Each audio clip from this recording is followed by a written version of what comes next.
Bismillahirrahmanirrahim. Assalamualaikum warahmatullahi wabarakatuh.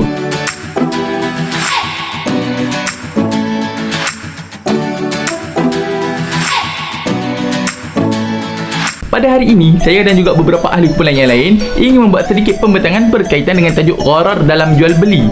Sebelum meneruskannya dengan lebih lanjut, suka untuk saya perkenalkan diri saya dan nama ahli kumpulan yang lain. Jadi, saya Muhammad Isa Qardawi bin Aziz, bersama saya 4 lagi orang rakan, iaitu Farhan Aidil bin Faisal, Muhammad Muaz bin Muhammad Faisaluddin, Muhammad Adi bin Hamzah, dan yang terakhir ialah Alia Haziqah binti Muhammad Arifuddin.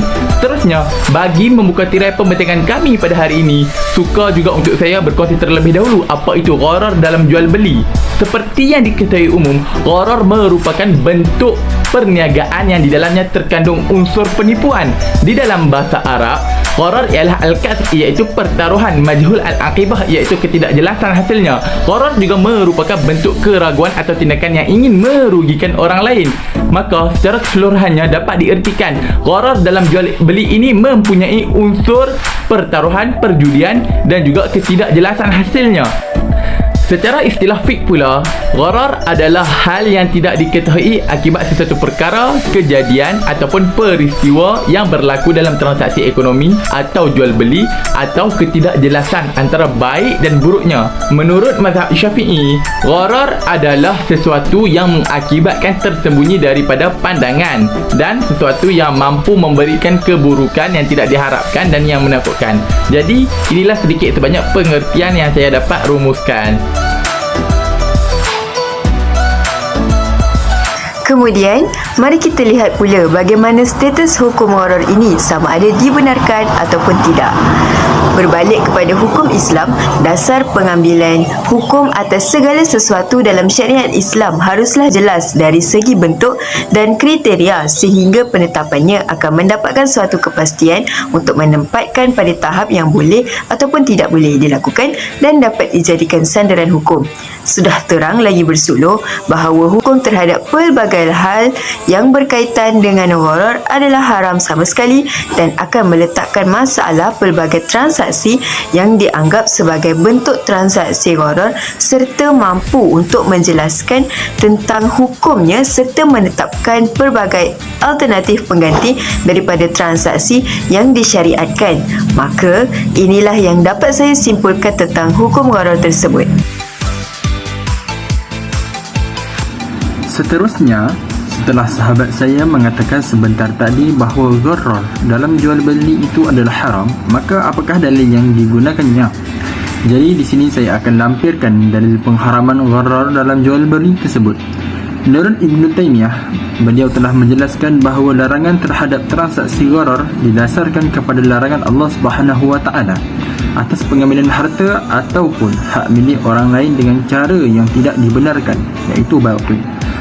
Menurut Ibn Taymiyah lagi, di dalam gharar wujud unsur memakan harta orang lain dengan cara batil. Dalam hal ini, Ibn Taymiyah menyandarkan pada firman Allah Subhanahu wa taala, iaitu, dan janganlah sebahagian daripada kamu memakan harta sebahagian yang lain di antara kamu dengan jalan yang batil, dan janganlah kamu memakan urusan harta itu kepada hakim supaya kamu dapat memakan sebahagian daripada harta benda itu dengan jalan berbuat dosa, padahal kamu mengetahuinya.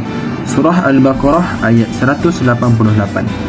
Begitu juga di dalam hadis, Rasulullah sallallahu alaihi wasallam telah melarang jual beli al-hasyah dan jual beli gharar. Jual beli gharar menurut Imam As-Sa'adi termasuk dalam kategori perjudian yang sudah jelas pengharamannya dalam nas Al-Quran.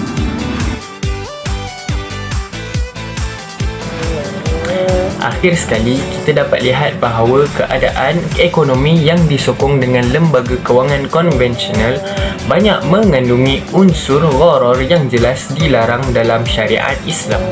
Sudah terang lagi bersuluh bahawa Islam memiliki batasan yang tegas terhadap pelbagai transaksi ekonomi sehingga jelas yang mana dilarang dan yang mana dibenarkan. Hal ini juga menjadi tuntutan bagi umat Islam dalam melaksanakan kegiatan ekonominya. Nilai keadilan merupakan hal yang menjadi prinsip utama untuk melandasi kegiatan ekonomi. Manakala adil yang dimaksudkan ialah tidak menyebabkan kerugian daripada salah satu pihak sehingga merasa teraniaya oleh pihak yang lain. Jadi disebabkan gharar dalam jual beli ini mempunyai anasir negatif, maka Islam telah pun melarang umatnya untuk berbuat demikian. Maka inilah sedikit sebanyak video pembentangan kumpulan kami berkaitan tajuk gharar dalam jual beli. Jika kami ada tersalah kata atau tersilap makna, kami memohon maaf. Yang baik itu datang dari Allah Subhanahu Wa Taala dan yang buruk itu datang dari kelemahan diri kami sendiri. Sekian, wabillahi taufiq wal hidayah. Assalamualaikum warahmatullahi wabarakatuh.